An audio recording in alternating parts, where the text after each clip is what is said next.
यार आजकल के छोटे बच्चों से पूछ लो इसकी बड़ी टॉयलेट क्या है, तुम्हें ये पता होगी। बट अगर तुम उनसे एक बेसिक सी चीज पहले पूछोगे तुम्हें ये नहीं पता होगी। आजकल के छोटे बच्चे इतने ज्यादा ब्रेन नॉट कंटेंट यूज कर रहे हैं कि वो हर जगह तमाशे मचा रहे हैं, हर जगह कियोस्क कर रहे हैं और हर किसी व्यक्ति से एक गलत तरीके से बात कर रहे हैं। चाहिए है चैनल का, चाहिए है हमारा future. All I was asking you to do was pick up those 3 parts. यार एक वक्त था जब बचपन का मतलब था शाम को 6 बजते ही नीचे जाना, दोस्तों से फुटबॉल खेलना, क्रिकेट खेलना, नई नई गलियों में जाना। लेकिन जनरेशन अल्फा की बचपन का मतलब है एक स्क्रीन।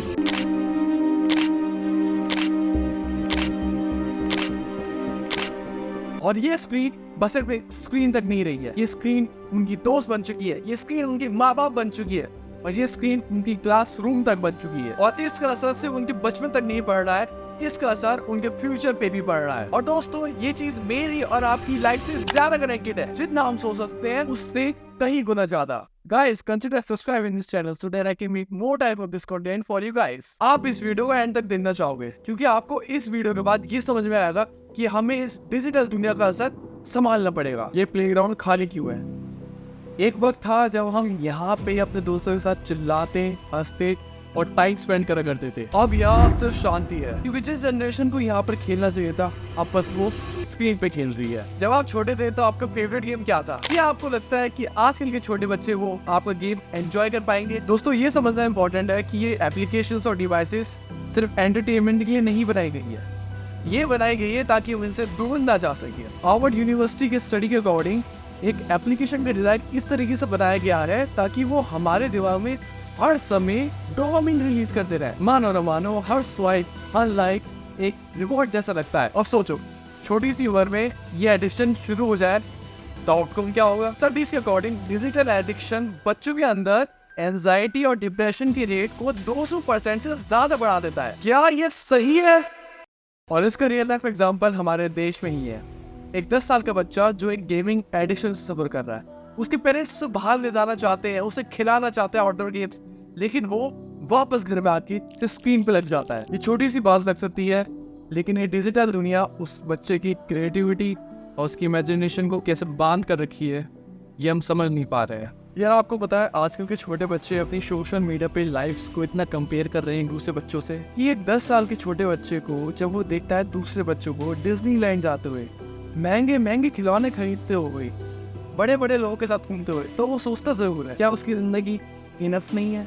और ये सोच इतनी बढ़ चुकी है आजकल की टाइम पे कि इसे अगर जल्दी चेंज नहीं करा गया तो आने वाले टाइम में सुसाइड्स के रेट इतने बढ़ने वाले हैं कि कोई इमेजिन भी नहीं कर सकता।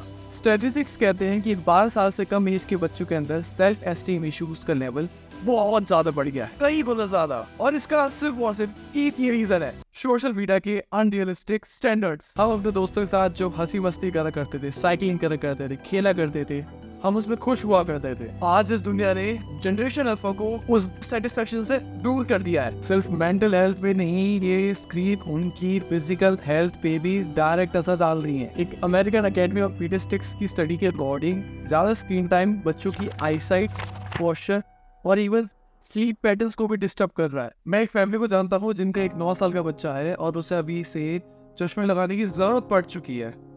अकॉर्डिंग टू द डॉक्टर ये इसका सिर्फ एक ही कारण है, एक्सेसिव स्क्रीन एक्सपोजर। डॉक्टर ने कहा है कि इस वजह से एक्सेसिव स्क्रीन एक्सपोजर की वजह से आप उसकी आंखें परमानेंटली डैमेज हो चुकी है, उसकी आंखों पे परमानेंटली एक चश्मे का नंबर डल चुका है और इसका इफेक्ट कितना ज्यादा हुआ उसकी लाइफ पे ये बस हम सोच ही सकते हैं। स्पोर्ट्स ग्राउंड जो एक टाइम पे पूरे फुल हुआ करते थे, खेलने के लिए अलग से टाइम पे जाना पड़ता था, आज वो पूरे खाली है और इसका असर हम सब की सोसाइटी पे पड़ रहा है। जनरेशन अल्फा का बड़ा लॉस है रियल रिलेशंस का। जब हम छोटे थे दोस्तों से मिला करते थे, उनके साथ वक्त गुजारा करते थे, लेकिन अब जनरेशन अल्फा की दोस्ती बस एक स्क्रीन ही है। लेकिन ये कनेक्शंस रियल नहीं होते, ये होते हैं नकली। हम सब के पास अपनी बचपन की फोटोज होती हैं, एक रियल मोमेंट, एक रियल स्माइल्स के साथ। हम सब दोस्तों की फोटोज होती है, एक एल्बम्स होती है, डिफरेंट लोगों की डिफरेंट एल्बम्स होती हैं। लेकिन जेन अल्फा की फोटोज मोस्टली स्टेज्ड है, उनकी फीलिंग्स छुपी है उन फोटोज के पीछे, उन फिल्टर्स के पीछे।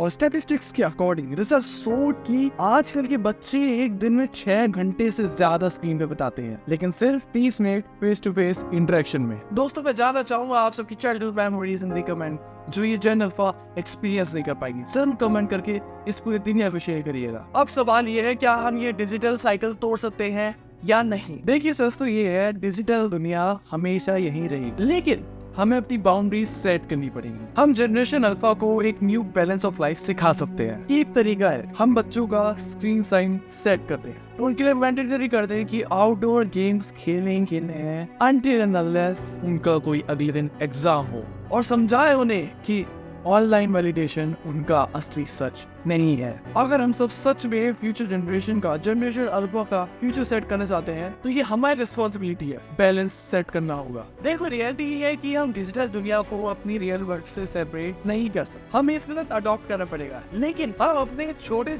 बच्चों को ये सिखा सकते हैं, छोटे भाई बहनों को ये सिखा सकते हैं कि इन दोनों दुनियाओं को सेपरेटली कैसे एंजॉय करा जाए, सेपरेटली नहीं तो साथ में कैसे एंजॉय करा जाए। क्या हम ये कर सकते हैं या फिर नहीं? दोस्तों क्या आप सब तैयार हैं हमारे न्यू जनरेशन के लिए, एक न्यू लाइफ बनाने के लिए, एक बैलेंस्ड हेल्थियर लाइफ बनाने के लिए? इंटरनेट पावरफुल है लेकिन हमारे कंट्रोल, हम जनरेशन अल्फा का फ्यूचर चेंज कर सकते हैं। अब डिसीजन आपका है।